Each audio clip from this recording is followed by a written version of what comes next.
अब हम पंचमः पाठः, इस पांचवें पाठ के अंतर्गत अनुवाद पद्धति के विषय में कुछ जानेंगे। इस पाठ में जो बिंदु दिए गए हैं उन बिंदुओं में कुछ विशिष्ट नियम पूर्वक कही गई बात नहीं है, अपितु कुछ विशिष्ट प्रयोग हैं।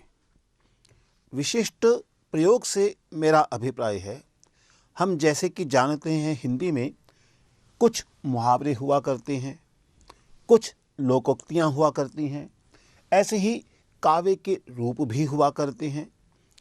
जब हम मुहावरे जैसे बिंदुओं का अथवा लोकोक्तियों जैसे बिंदुओं का अनुवाद करते हैं संस्कृत में या किसी भी अन्य भाषा में, तो वहाँ भी शब्दशः अनुवाद से कार्य नहीं चल सकता, अपितु कुछ विशिष्ट प्रयोग काव्यों के अंतर्गत मिलते हैं जिन्हें हम प्रायः सूक्तियों के अर्थ में कहते हैं।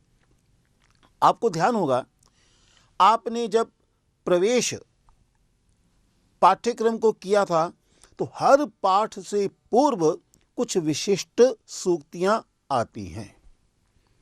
वे सूक्तियां मैं आपको यहाँ बताऊंगा भी, हम देखेंगे कैसे उनका अनुवाद किया गया है। इसी प्रकार से यदि हम परिचय को भी देखें तो आप देखेंगे प्रथम पाठ में ही, आप अपना पाठ खोलकर देखिए, रामायण से एक सूक्ति दी गई है, कार्याणाम कर्माणाम पारम यो गच्छति स बुद्धिमान। जो करने योग्य कार्यों को पूरा कर लेता है वह बुद्धिमान होता है।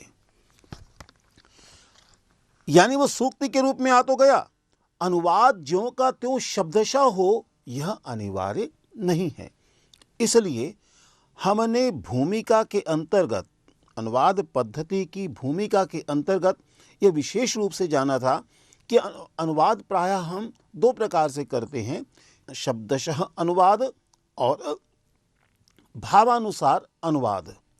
और मैंने कहा था कहीं कहीं शब्दशः अनुवाद चलता है, प्रायः हम भावानुवाद ही किया करते हैं, अर्थ की दृष्टि से ही अनुवाद किया करते हैं। हाँ, सूचना जैसे यदि बिंदु आते हैं तो शब्दशः अनुवाद चल जाता है, लेकिन यदि काव्य जैसे बिंदु आए तो भावानुवाद से ही कार्य हमें करना पड़ता है। इसके अतिरिक्त एक बात जो मैं बार बार कहता रहा हूँ, हम बार बार उस चीज़ को जानने का प्रयास करते हैं कि प्रत्येक भाषा की अपनी एक विशिष्ट संरचना होती है। संस्कृत की अपनी विशिष्ट संरचना है। संस्कृत में अनेकों बार यदि हम क्रियाओं का उपयोग न करें तब भी भाव बहुत स्पष्टता से आ जाता है। उदाहरण लेते हैं, एकः बालकः आसीत्।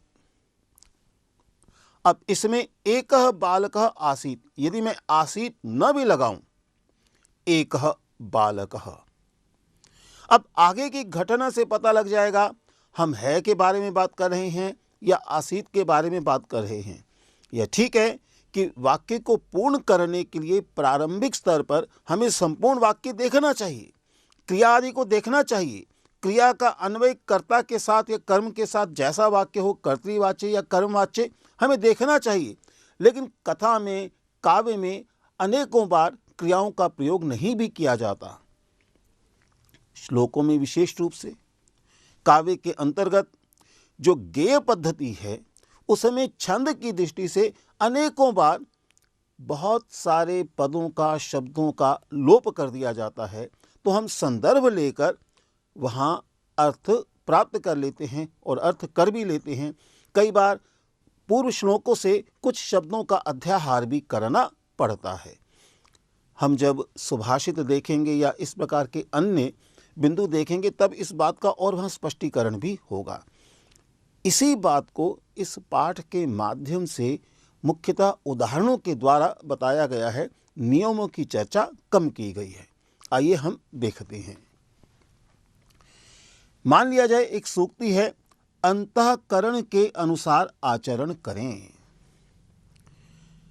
अब ठीक है, अनुवाद हम शब्दशः कर सकते हैं, लेकिन संस्कृत में इसका बहुत सुंदर उपयोग या प्रयोग या अन्य सूक्ति के रूप में प्राप्त होता है मनः पूतं समाचरेत, मन से पवित्र करके आचरण कीजिए। यही भाव आता है अंतःकरण के अनुसार आचरण करें। तो अंतःकरणानुसारम भी हम कर सकते हैं, लेकिन मनः पूतम यहाँ जो है अंतःकरण के अनुसार, तो अंतःकरण को भी पवित्र रखिए। इस रूप में यह जो मनः पूतम समाचरित है, यह हमें काव्य से उपलब्ध सूक्ति है और बहुत सुंदर रूप से इसी भाव को स्पष्ट करने के लिए इसे लाया जा सकता है। इसी प्रकार से अंत भला सो भला हिंदी में बहुत प्रसिद्ध सूक्ति है, अंत भला सो भला। अब संस्कृत में हम इसका यदि अनुवाद करना चाहें तो शब्दशः अनुवाद कर सकते हैं, लेकिन फिर संस्कृत साहित्य में बहुत सुंदर एक सूक्ति उपलब्ध है, शुभस्य शुभम। शुभस्य शुभम का वही भाव है जो अंत भला सो भला का है। तो इसका भी भाव आ गया, उसका भी भाव आ गया, तो भाव से भाव का सम्मिलन हो गया। तो इसके प्रयोग से बहुत सुंदर ढंग से हम इस भाव को स्पष्ट कर सकते हैं। इसी प्रकार से जैसे को तैसा, अब बहुत प्रसिद्ध सूक्ति है, एक मुहावरे के रूप में, लोकोक्ति के रूप में यह उपलब्ध है। तो इसके लिए संस्कृत में उपलब्ध है, संस्कृत साहित्य में शठे शाठ्यम समाचरेत। वही बात है कि शठे शाठ्यम समाचरेत, कि शठ जो व्यक्ति होता है उनके साथ वैसा ही आचरण करना चाहिए। यद्यपि इसमें शठ का भाव नहीं आया, लेकिन भाव वही लिया गया जैसे को तैसा। इस प्रकार का उपयोग हम कर सकते हैं, यानी इसका भी भाव और उसका भी भाव, ये संदर्भगत प्रयोग हुआ करते हैं, अतः साहित्य से उनका संग्रहण किया गया है। इसी प्रकार से ईश्वर की माया कहीं धूप कहीं छाया, दैवी विचित्रा गति ही, कि इस दैव की गति भी विचित्र है। वही बात है, कहीं धूप कहीं छाया, तो विचित्र गति के रूप में।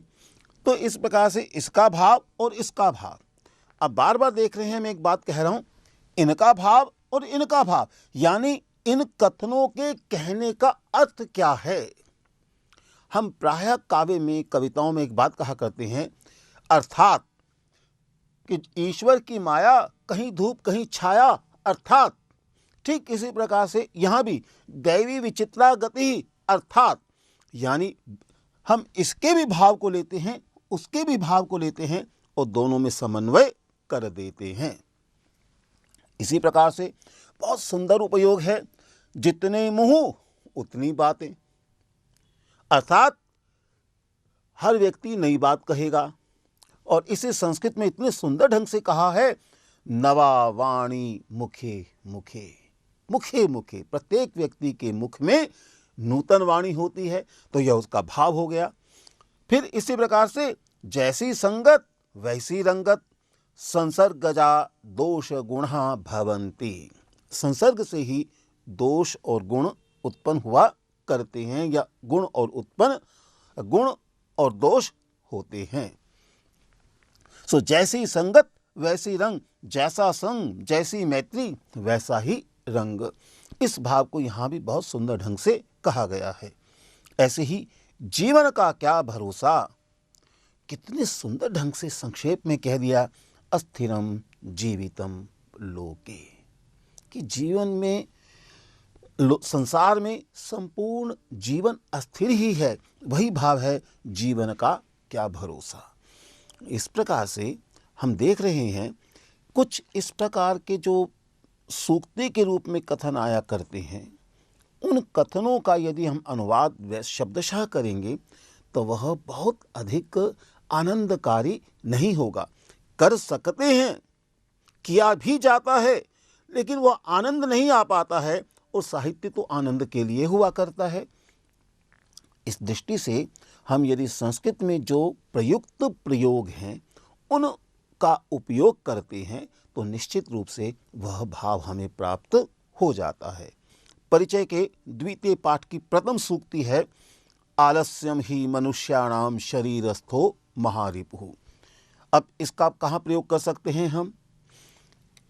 कि जो मनुष्य बहुत आलसी होता है उसका शत्रु कहीं बाहर नहीं है, बल्कि उसके शरीर में रहने वाला आलस्य ही उसका सबसे बड़ा शत्रु है।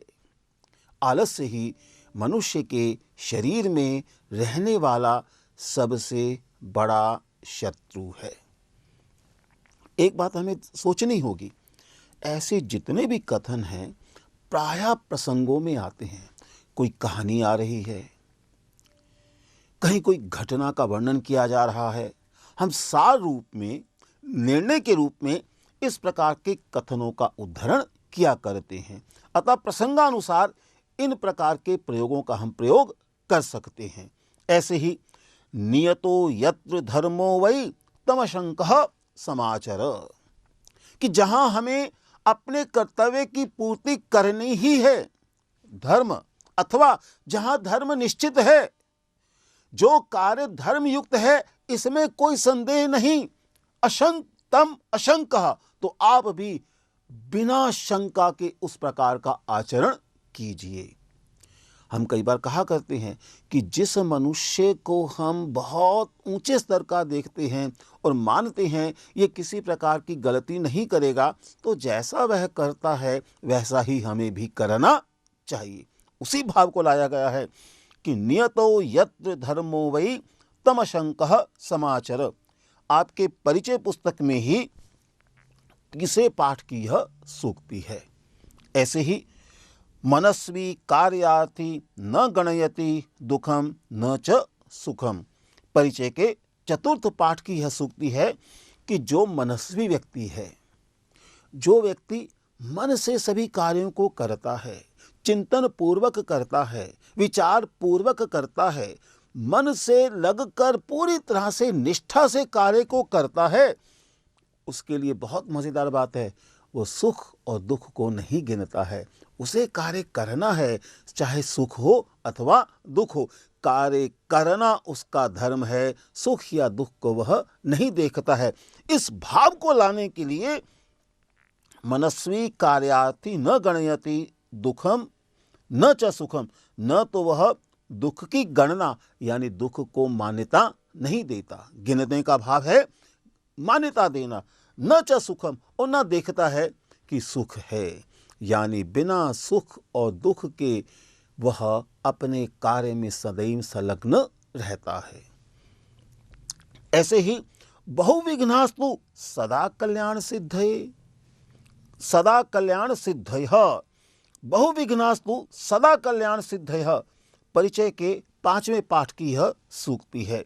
भाव है, यदि हम कोई एक महान कार्य कर रहे हैं, कल्याणात्मक वह कार्य है, कुछ विशिष्ट कार्य कर रहे हैं, तो विघ्न तो आते ही रहते हैं, समस्याएं आती ही रहती हैं।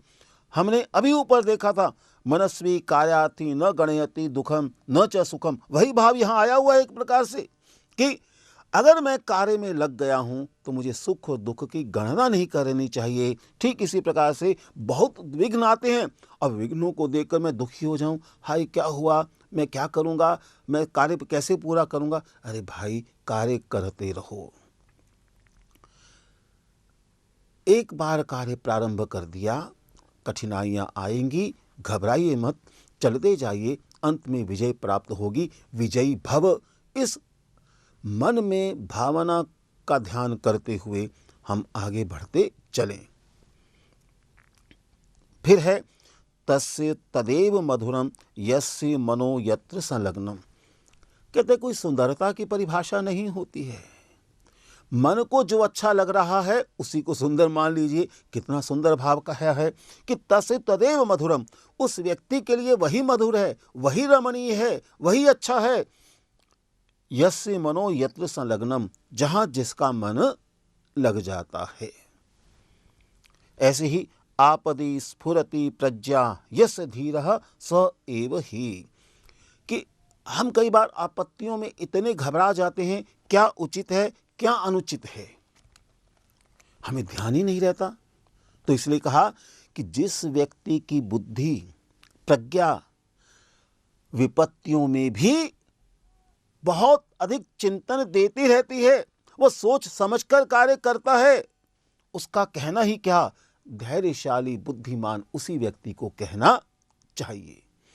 हम यहाँ एक बात और देख सकते हैं कि इन कथनों के लिए केवल इसी प्रकार के वाक्य नहीं हैं, इनसे मिलते जुलते भावों को और भी कई प्रकार के कथनों से कहा गया है। तो हम इस प्रकार से भाव को पहचान कर सूक्तियों का उपयोग यदि करें तो अनुवाद का लालित्य भी बढ़ जाता है। इसीलिए इस पाठ को रखा गया है। यहाँ हम एक बात और सोच सकते हैं, इस प्रकार की सूक्तियों का संग्रह करते रहना चाहिए। भाषा की दृष्टि से भाषा पर अधिकार प्राप्त करने का एकमात्र उपाय है अभ्यास, अभ्यास, अभ्यास। अतः हमें इनका अभ्यास करते रहना चाहिए। मैं तो कई बार कहा करता हूँ, ऐसी सूक्तियाँ रखकर अपनी जेब में रख लीजिए और चलते फिरते उन्हें पढ़ते रहना चाहिए। जहाँ समय मिले उन्हें पढ़ते रहना चाहिए और समय समय पर उनका उपयोग करना चाहिए। यदि आप कोई लेख लिखते हैं तो आप इन सूक्तियों का उस लेख के शीर्षक के रूप में भी प्रयोग कर सकते हैं। आप कोई कथा लिखते हैं, उस कथा का जो निष्कर्ष निकल सकता है, जो उसकी शिक्षा हो सकती है, जो जिस भाव को हम प्रकट करना चाहते हैं, उस दृष्टि से भी इनका उपयोग किया जा सकता है।